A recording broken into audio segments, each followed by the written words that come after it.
but she wore her uniform perfectly ironed and her shoes shined. The other mothers arrived in fancy cars, dressed in expensive clothes, and I felt small in my patched-up dress and with my calloused hands. But when Grace kissed me on the cheek and said, "Thank you, Mom. You're the best in the world," I knew it was all worth it. The years passed and my routine was always the same. Wake up at 4 o'clock in the morning, prepare breakfast for Grace, take her to school, work cleaning 3 different houses until 6 o'clock in the evening, pick her up, help her with homework, and put her to bed with a story.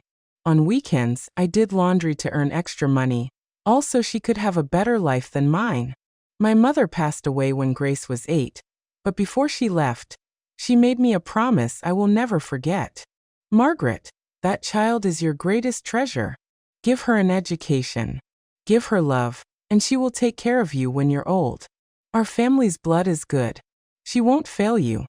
Those words gave me the strength to keep going, even when the days were so hard that I wanted to give up.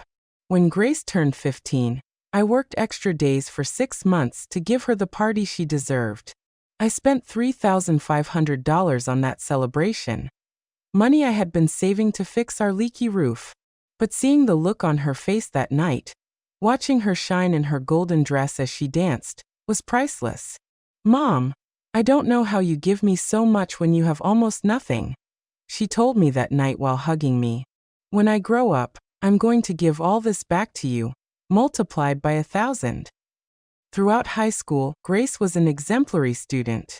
She had the best grades in her class, participated in school plays, and all the teachers told me she had a brilliant future ahead of her. But keeping up with those studies wasn't cheap. Books, uniforms, field trips, it all cost money I didn't have.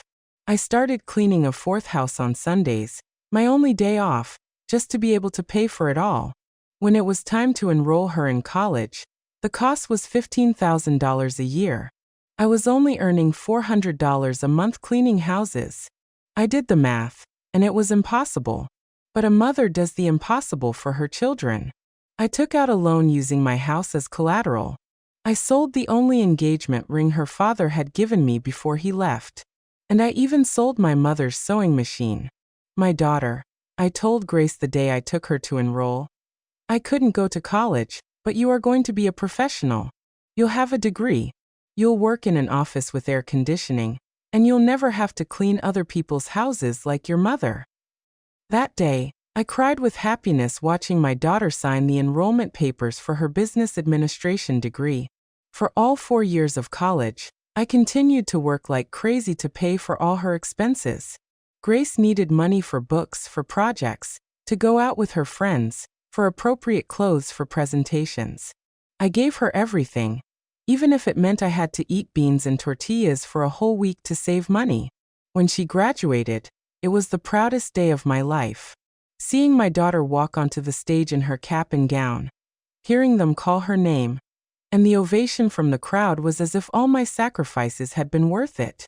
After the ceremony, she hugged me, crying, and said, "Mom, this is as much yours as it is mine. I would never have made it here without you. I promise you that now that I'm a professional, you will never have to suffer again." A year later, Grace met Richard at her job. At first, I was so happy because I saw her so content and in love. Richard seemed like a good guy. He had a stable job as a supervisor at a factory, and he treated my daughter well. When he officially asked for her hand, I cried with emotion, thinking that Grace would finally have the stable family I could never give her. But organizing the wedding was another huge financial sacrifice. Grace wanted an elegant celebration like the ones in magazines. She said, "The venue cost $8,000, the dress $2,000, the music $800, the flowers $600. In total, I spent $10,000 on that wedding. Money I got by taking out another loan and selling the last of my remaining jewelry. The first years of their marriage were beautiful. Grace and Richard would come to visit me every Sunday. We would have dinner together, and she always helped me with the house expenses. "Mom, now that I'm working, I want to take care of you the way you took care of me," she would say while giving me money for groceries. I finally felt that my sacrifices had paid off. that I had a grateful daughter who truly loved me. But everything changed 3 years ago when Richard lost his job, and they started having financial problems. They began to constantly ask me for money, and as always, I couldn't say no. First, it was $1,000 for monthly expenses, then $2,500 for a down payment on a new car, then $3,000 to pay off credit card debts. Everything began to change subtly after I lent them that $3,000 for their debts. At first, there were small details that I justified in my mind, thinking they were a result of the stress from their financial problems. But now, after hearing that message, I understand it wasn't stress. It was the beginning of a calculated plan to push me out of their lives. The first sign was when they stopped coming on Sundays. "Mom, we're so busy with Richard's new job," Grace would tell me on the phone. "You know how it is. We need to show we're responsible." I understood, or at least I thought I did. After all, it was natural for a young couple to want to focus on getting ahead. But then the excuses for not answering my calls started. I would call in the mornings and Grace would say, "Mom, I'm in an important meeting. I'll call you later." I'd call in the afternoons. "Oh, Mom, I'm at the grocery store doing our weekly shopping." At night, "Mom, it's too late. We're having dinner. We'll talk tomorrow." That tomorrow never came. And when we finally did talk, the conversation barely lasted 5 minutes. Then came the hurtful comments disguised as concern. "Mom, Richard says he's noticed you've been very forgetful lately," she told me one day during one of our rare phone calls. "Are you sure you can live alone in that big house? At your age, anything could happen." I laughed nervously, thinking they were exaggerating, but the seed of doubt had already been planted. One afternoon, I decided to visit them without warning, bringing them the pineapple dessert that Richard loved so much. When I knocked on the door, I heard laughter and voices inside, but it took them almost 5 minutes to open it. "Oh, Mom, what a surprise," Grace said with a forced smile that didn't reach her eyes. "We were just organizing some work papers." Inside was her cousin, Carol, the one who worked at the county clerk's office, with a bunch of documents scattered on the kitchen table. When they saw me come in, Carol quickly gathered all the papers and stuffed them into a folder. "Hello, Aunt Margaret," she greeted me with that fake smile she had always had. I was just helping Grace with some of Richard's health insurance paperwork. But I managed to catch a glimpse of my name on one of those documents before Carol hid it. "Why do you need papers with my name on them?" I asked with genuine curiosity. Grace and Carol exchanged a look that I didn't know how to interpret at the time, but which I now understand perfectly. "It's just to update the beneficiaries on the insurance." "Mom," Grace told me, "you know, in case something happens to us, you're our only family." That explanation calmed me down at the time, but later I started to notice that whenever I mentioned the subject, Grace would quickly change the conversation. "Mom, why don't you tell me about the garden?" she would say. "Oh, Mom, did you see the new show that's on Channel 5? It was then that the deliberate forgetfulness started. They would invite me to lunch, and when I arrived at the restaurant, they weren't there. "Oh, Mom, we forgot to tell you we had to cancel," they would say later. "Richard had a work emergency." This happened 3 times in 2 months. The 4th time it happened, I was left sitting alone in that restaurant for an hour, feeling like a fool. While other families all around me enjoyed their meals together, they also started excluding me from important family events. I found out by chance talking to my neighbor, Miss Rose, that they had had a barbecue to celebrate Richard's birthday. "How strange you weren't there, Margaret," Miss Rose told me. "I saw them buying meat for like 20 people at the supermarket." When I asked Grace why I hadn't been invited, she said, "Oh, Mom, it was a very informal thing.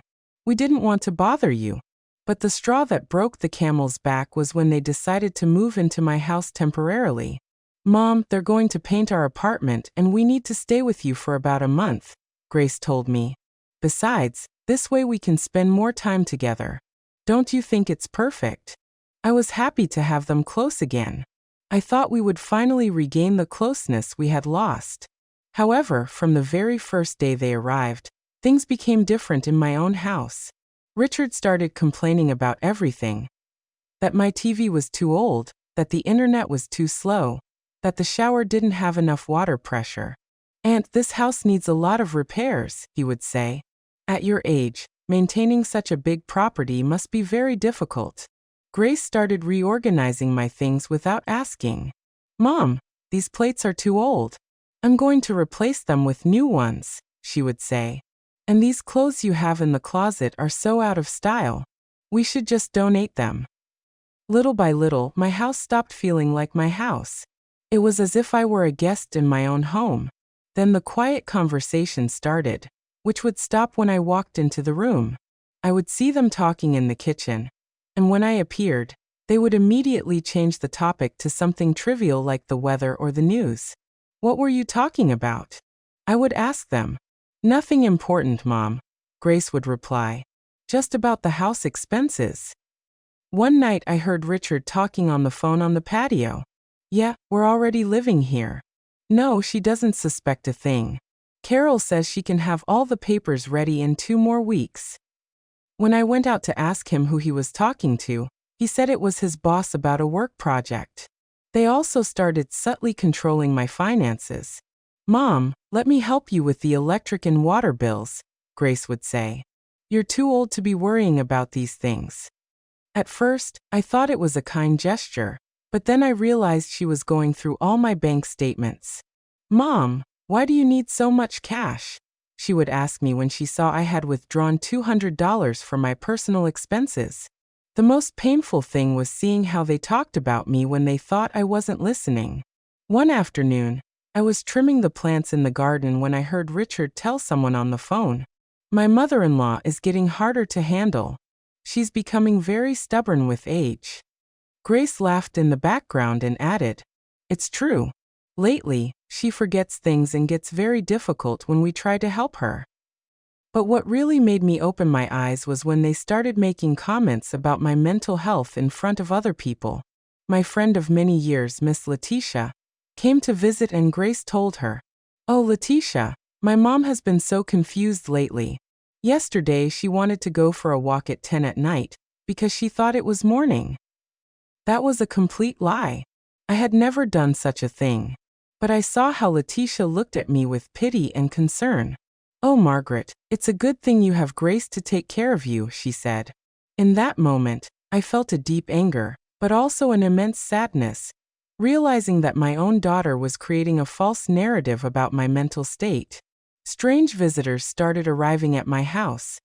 Doctors who were supposedly there to check my blood pressure, social workers who wanted to evaluate my living conditions, and even a man who introduced himself as a geriatric care specialist.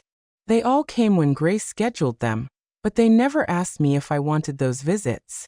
During one of those evaluations, I heard the doctor talking with Grace in the living room. "Ma'am, your mother seems to be physically fine, but I'm going to note in the report that she shows signs of mild age-related confusion." I was listening from the kitchen, completely lucid and aware, while this man wrote lies about my mental state. The tension in the house became unbearable. Every day, I felt more pressure, more control over my life, more hurtful comments disguised as care.